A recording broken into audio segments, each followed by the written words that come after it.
Abonnez-vous et cliquez aussi sur la petite cloche de notification pour ne rien rater de nos prochaines vidéos. N'oubliez pas de partager aussi la vidéo et de la liker. Afrique N24. Conférence de presse de la DMK, mercredi 6 avril 2022. Déclaration liminaire. Il est temps pour le régime togolais de se ressaisir. Mesdames et messieurs les journalistes, militants et sympathisants des partis politiques et associations, membres de la DMK, soyez les bienvenus à notre rencontre de ce jour. Nous sommes heureux de vous retrouver de nouveau après notre dernière conférence de presse bilan de 2 années de lutte.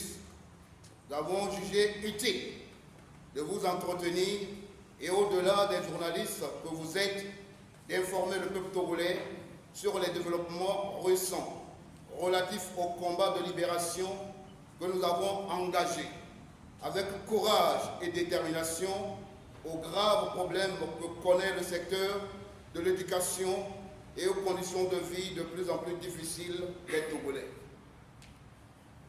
30 ans, le gouvernement de fait du Togo doit tirer toutes les conséquences de la décision de la Cour de justice de la communauté CEDEAO du 24 mars 2022.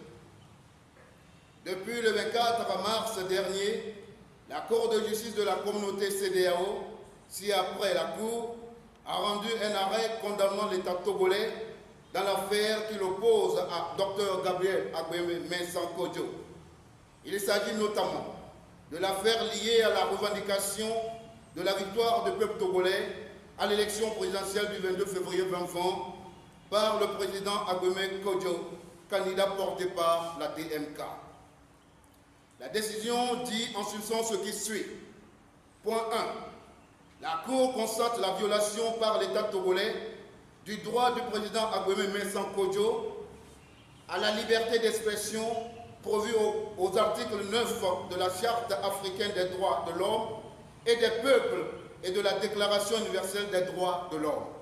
Point 2. La Cour déclare en outre que l'arrestation et la détention de Dr Gabriel Agbeme Mensan-Kodjo par l'État togolais étaient arbitraires et illégales. Point 3. La Cour ordonne enfin à l'État togolais de payer le montant d'un franc CFA tel que demandé par Dr Gabriel Agbeme Mensan-Kodjo lui-même à titre de réparation symbolique des dommages immatériels qu'il a subis du fait de la violation de ses droits. La DMK considère cette décision de la Cour de justice de la CEDEAO comme une grande victoire d'État et voudrait vous expliquer les raisons et les conséquences qui doivent en découler. C'est en partie l'objet de notre invitation à vous adresser ce jour. En effet, l'arrêt numéro ECW/CCJ/JUD/1122 de la Cour de justice de la communauté CEDEAO implique des conséquences juridiques et politiques. Petit A, plan juridique. La cabale judiciaire enclenchée contre le président Agbeme Kodjo et tous ses camarades, en l'occurrence Mme Kafi Adjamabo Johnson, M. Flubert Atisso et Marc Mondi, et qui place ces derniers sous contrôle judiciaire jusqu'à ce jour, doit immédiatement cesser. Cela implique nécessairement que toutes les mesures prises contre le président Agbeme Mensan-Kodjo, notamment le mandat d'arrêt international lancé à son encontre dans le cadre de la réclamation de la victoire du peuple à lui confier le 22 février 2020, sont illégales et arbitraires et doivent être levées. Il en est de même des procédures engagées contre tous les autres acteurs politiques impliqués dans les revendications de la victoire, notamment messieurs Jossou Gérard et Jean-Paul Omolo. Il doit s'en suivre naturellement le retour au Togo du président Agbeme Kodjo, de Monseigneur Philippe Faniko Kodjo et de Marc Mondi en toute sécurité et sérénité, ainsi que la libération immédiate et sans condition de Jean-Paul Omolo. Le président Gabriel Agbeme Mensan-Kodjo doit être rétabli dans ses droits en retrouvant son immunité parlementaire. Petit b. Au plan politique, cette décision de la Cour de justice de la communauté CEDEAO vient confirmer que les tenants actuels du pouvoir d'État ont usé de la force et de la violence avec l'appui et la complicité active de la justice togolaise pour violer les droits d'un candidat choisi par le peuple, en l'empêchant de contester les résultats manifestement truqués d'une élection et de revendiquer la victoire du peuple. L'arrêt de la Cour de justice de la communauté CEDEAO confirme aussi malheureusement que notre justice est confisquée par le régime obsolète, plus que cinquantenaire du Togo, et que les juges ne sont pas libres de dire le droit. Le système judiciaire togolais doit être véritablement réformé et les magistrats doivent avoir le courage de prendre leurs responsabilités au risque de continuer à être désavoués et ridiculisés à l'extérieur. Au plan politique, en considérant comme une violation des droits du président Agweme Kodjo le fait de lui interdire désormais de continuer à revendiquer sa victoire, la Cour de justice de la communauté CEDEAO reconnaît la légitimité de son combat et par conséquent le combat de la DMK et des populations togolaises qui ont exprimé le 22 février 2020 leur désir ardent de rompre avec le régime actuel. Exprimé le 22 février 2020, au-delà du pouvoir judiciaire, la victoire du président Agweme Kodjo contre l'État togolais dans cette affaire liée à l'élection présidentielle du 22 février 2020 vient confirmer, s'il en était besoin, que les institutions de notre pays chargées de préserver le respect des droits des citoyens sont inféodées au pouvoir en place et contribuent activement à confisquer les libertés des peuples qu'elles maintiennent à dessein dans une terreur sans pareil. Il appartient donc aux tenants actuels du pouvoir de tirer toutes les conséquences de l'issue de cette procédure judiciaire qui vient établir une fois de plus la preuve de leur confiscation par la force et la violence de la victoire du peuple. Il est temps que la voie difficile, mais de sagesse choisie jusqu'à présent par le peuple pour réaliser l'alternance au sommet de l'État soit respectée par tous et surtout par ceux qui par la force et la terreur s'imposent au peuple togolais depuis plus de 4 ans de règne dictatorial sans aucun résultat tangible. La situation particulière de la vie chère au Togo, les nombreux cas de violation des droits humains, les crises sociales récurrentes dans les secteurs de l'éducation nationale et de la santé ainsi que l'état moral dégradant des citoyens sont la preuve de l'échec de cette dictature cinquantenaire de la famille Yassingbe et ses complices. Ainsi, par le verdict de la Cour de justice de la communauté CEDEAO, l'échafaudage bien conçu pour opérer le coup d'État électoral qui a permis de confisquer jusqu'à ce jour la victoire du peuple togolais et de la DMK vient de s'écrouler. Les juges de cette Cour viennent de démontrer implicitement et de manière magistrale que la justice togolaise a été instrumentalisée pour anéantir le véritable gagnant de l'élection au profit du grand perdant de l'élection présidentielle du 22 février 2020. La DMK témoigne sa reconnaissance aux membres de la Cour de justice de la communauté CEDEAO qui ont eu le courage de braver sûrement les multiples méthodes que le pouvoir a l'habitude d'utiliser pour détourner la vérité des faits en affichant aux yeux du monde une image de pouvoir sérieux et légitime, alors qu'il puise sa longévité dans la ruse et la corruption à plusieurs échelles. La DMK félicite les avocats, Maître Darius Koko Achou et Maître Kouadio Ndri Claver pour leur courage et leur efficacité qui ont permis de gagner ce procès. La DMK exhorte les dirigeants politiques de la CEDEAO à prendre exemple sur leurs collègues magistrats de la juridiction communautaire pour faire droit aux peuples africains meurtris par la mauvaise gouvernance.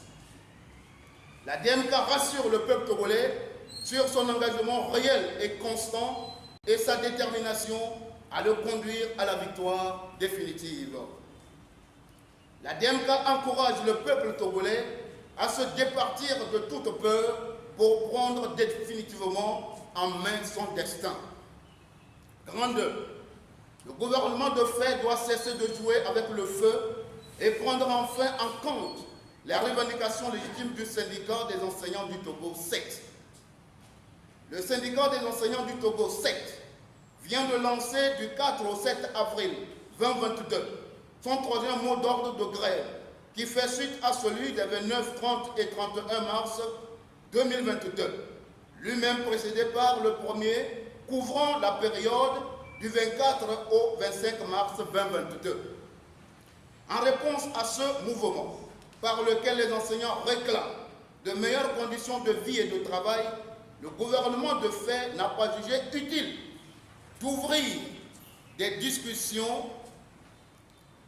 Bien au contraire, elle a préféré user d'intimidation, de menaces, d'injures et de toutes sortes de manœuvres, y compris monter les élèves contre les enseignants en boitant le pas à son collègue Kokoroko qui dit avoir raflé les responsables des établissements et dispose des missiles avec lesquels il va écraser les enseignants depuis les rives de l'outil.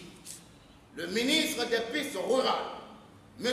Tchédé Issa Bouraïm, tient des propos discriminatoires et ethnocentristes selon lesquels, quand on fait des concours, tous ceux qui sont derniers viennent des savanes. Nous sommes obligés de passer par d'autres moyens qu'on essaie de repêcher certains de vous pour qu'ils puissent devenir enseignants, pour qu'ils puissent devenir personnel de santé. La DMK considère que ces propos irresponsables du ministre Tchédé constituent des aveux de clientélisme, de magouille et de corruption au sein de l'administration publique togolaise, ce qui représente un grave danger pour notre pays.